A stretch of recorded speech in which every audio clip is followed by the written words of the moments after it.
Hello, my wolves and witches. Thanks for joining the Luna Wolf Woods of Wisdom.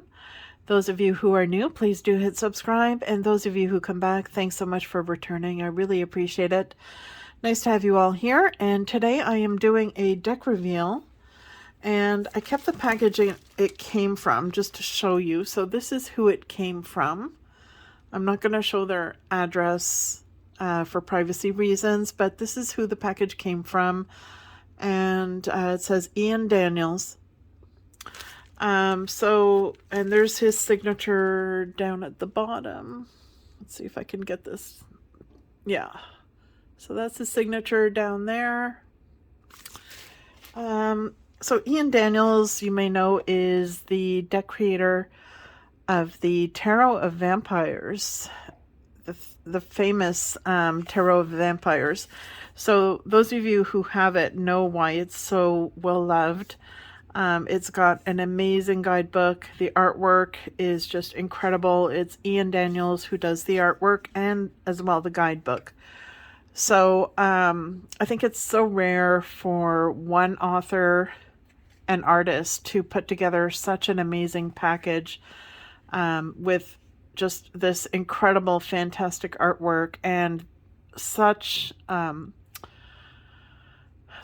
an eloquent and well-worded guidebook, and on such a deep level. It's just amazing. So anyways, I digress. That is the Tarot of Vampires. Highly recommend it.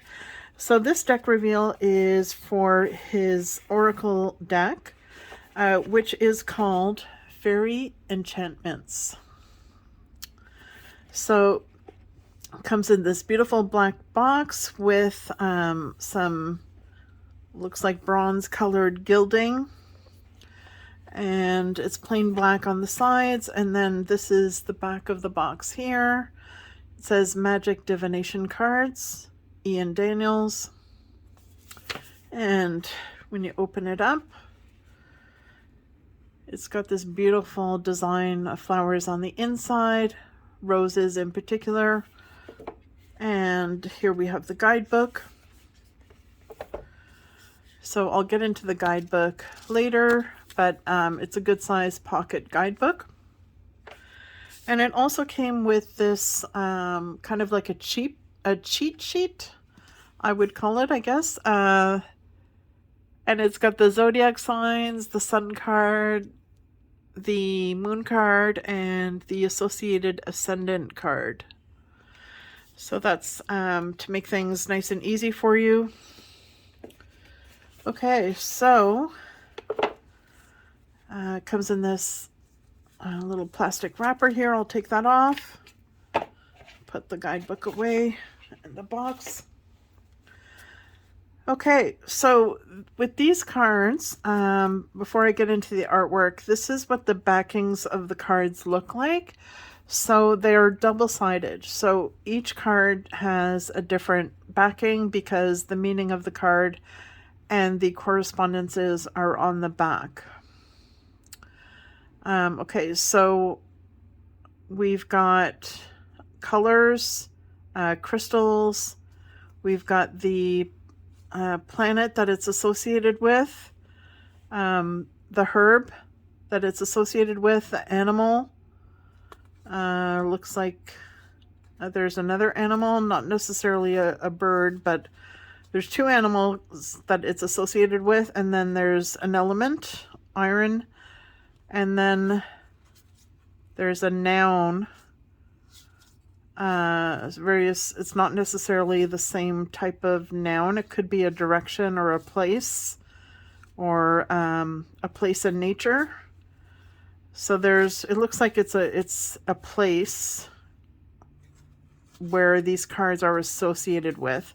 So that's pretty cool because you can use a card to go on a meditative journey by using the place. And while you're on that meditative journey, you can use the animals that it's associated with to interact with those animals. And, have some juniper smoking while you're on this meditative journey. Do it on a full moon. Have a malachite crystal nearby, and perhaps have a black candle burning. So I think this is really cool and unique. It gives you all sorts of ways that you can bond with the card and use the card. Um, and then at the very top here, it looks like they've got the name of a god or goddess that the card is associated with. And then there's some keywords as to the meaning. And there's a symbol which is unique to each card. So looks like each card has its own sigil, which is pretty cool. And they do have borders, so a very nice rose border. And if you do have the Tarot of Vampires, you know that roses feature prevalently in those cards as well. So it's kind of nice that the theme is being carried over as to the roses. And so they are glossy cards. I would say the thickness is quite good. You know, they're sturdy, they're not too thick, not too thin. They've got this beautiful, beautiful rose gold gilt edgings, and it's pretty immaculate. Well done. Okay, so let's take a look at the images on these cards. So I'm using a new format today with the angle of the camera, so let me know how you like this angle, if you prefer it to what I was doing before. So I'm not going to read the back of the card because you can do that when you get these, if you do get these. But I mean, the artwork is stellar. He's just an amazing, amazing artist. And as you can see, some of the artwork looks very similar to Tarot of Vampires. So it looks like there are some vampires perhaps in these cards as well.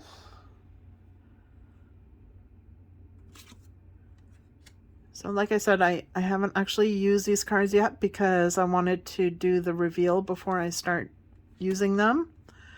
So I can't really comment on how it is to use them, but judging from the Tarot of Vampires and from what I've seen so far with the meanings on the backs of these cards, I would say this is a deck that can be used on a very deep level.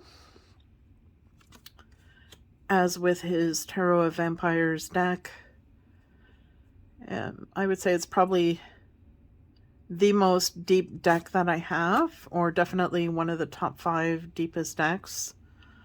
And it's nice to have an Oracle deck to go with that, and I think the artwork in this Oracle deck is really going to complement the artwork in the Tarot of Vampires. So I think it's really going to be a good deck to use together with that.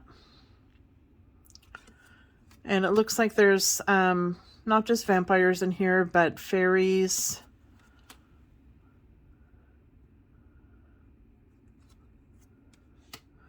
Kind of goth-like beings, maybe from the 1800s or early 1900s.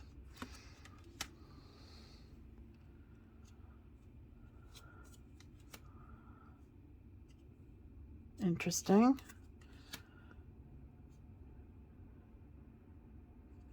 So they definitely draw you in. I mean, there's a story to these images, and I like that. I like how it really gets you curious as to what exactly is going on in this image. What is the story there? They're so moody. And I would say the colors are muted.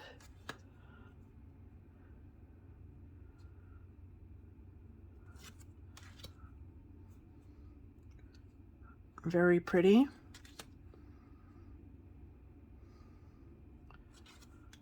So as you can see, there's no numbers on the front, completely borderless, but there is a border on the back here.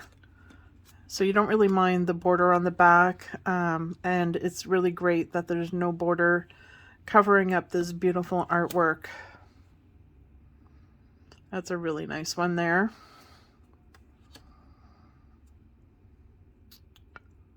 There's so much movement in these cards. You know, you get the sense that there was action happening right before and after.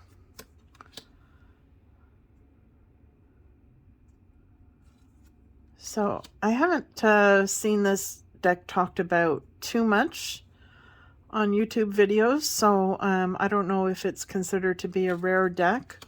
It's definitely an indie deck. I got this directly from the author's website, so it's not something that's mass produced and sold at every chapter store in every city in North America. You have to be seeking it out, I guess, to get your hands on it. And just gorgeous. I love this one. And that one. I mean, I love all of them, really. They're all just like, you know, masterpieces of art. I mean, if you had a print of these images, I would be happy to have a print hanging in my living room somewhere.